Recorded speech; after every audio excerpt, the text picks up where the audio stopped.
waa'ee carraa looterii DV 2026 ilaalchisee wantoota beekuu qabdan. Injifattoonni carraa looterii DV Diversity Visa tibbana caamsaa 3 2025 irraa eegale ifoomeera. Namoonni carraa looterii DV Ameerikaa onkoloolessa 2 hanga 7 2024 gidduutti guutan abjuu isaanii gara Ameerikaatti imaluu yeroo laallatanidha. Namoonni carraa isaanii hanga fulbaana bara 2026 ilaallachuu akka danda'an ministeerri dhimma alaa Ameerikaa ifoomseera. Iyyattoonni carraa DV yookaan Diversity Visa 2026 bu'aa isaanii yookaan mo'achuu fi dhiisuu isaanii lakkoofsa mirkaneessa isaanii dvprogram.state.gov qofa irratti galchuun ilaaluu ni danda'u. Lakkoofsi mirkaneessaa kun yeroo iyyanni guutamu kan kenname yoo ta'u, kanneen akka carraa lakkoofsi kun kan jalaa badee forgot confirmation number jechuun odeeffannoo barbaachisu guutuun lakkoofsa mirkaneessa haaraa kana iimeeliin argachuu danda'u. Carraan DV ifoomuun wal qabatee namoonni lootorii DV injifatteetta imbaasii Ameerikaa irraan bilbila yookaan iimeelii kana ergaa jirra jechuun sobaan nama goyyomsan waan jiraniif iyyattoonni of eeggannoo akka godhan illee jedhameera. Ministeerri dhimma alaa Ameerikaa namoota looterii DV kana mo'ataniif beeksisa kallattiin hin ergu.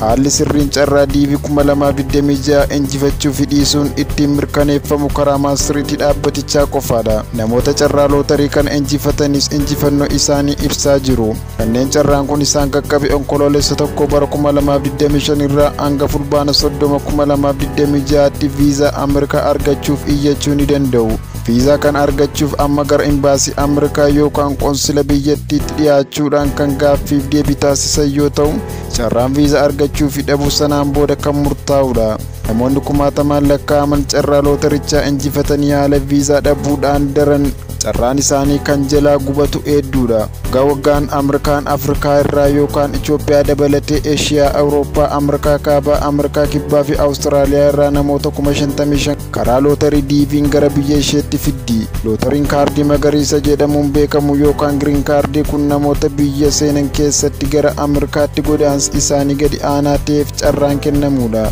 Koongiresiin Ameerikaa sagantaa seera godaansaa bara 1990 kan hundeesse yoo ta'u, lakkoofsa biyyoota seenaa keessatti godaansaan gara Ameerikaatti xiqqaa ta'e qaban guddisuuf kan yaadamedha. Jiryaa irraan kanaaf biyyoonni Afrikaa hunda keessatti kan dhalatan carraa kan hirmaachuu danda'u. Sagantaan kun biyyoota waggoota 5 darban keessaa godaantota 50,000 gadi gara Ameerikaatti ergamaniif banaadha. Ta'u malee erga waggoota dhiyootii asii namoonni carraa argatanii gaaffiif deebiif hin dhiyaatin hafan yookaan adeemsa xumuranii carraa viizaa jalaa dheeratu akka ture namoonni komataa turaniiru. Ameerikaan erga imaammata ishee alaa dhimma godaansaa wal qabate jijjiirte as carraan kun hanga tokko dhiphataa jira.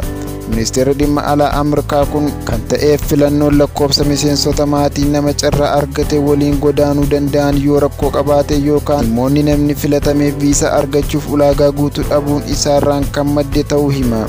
Pirezidaantiin Ameerikaa Doonaald Tiraamp marsaa jalqabaa isaanii keessatti sagantaa looteriin DV kun akka haqamu yaalan illee abbaan murtii bulchiinsa isaanii sagantichi akka deebise jalqabu ajaja itti fufu ta'e.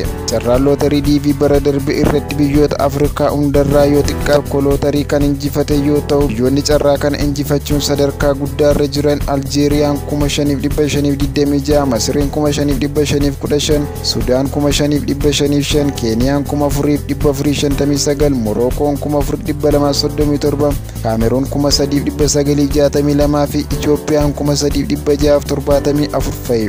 Bara kana garuu namoonni meeqa carraa DV kana akka mo'atan hin ibsamin jira. Namni tokko carraa looterii DV guutuuf viizaa waggoota 5 darban keessa muuxannoo hojii waggaa 2 yookaan yoo xiqqaate dippiloomaa mana barumsaa sadarkaa 2ffaa fi isaa ol qabaachuu qaba.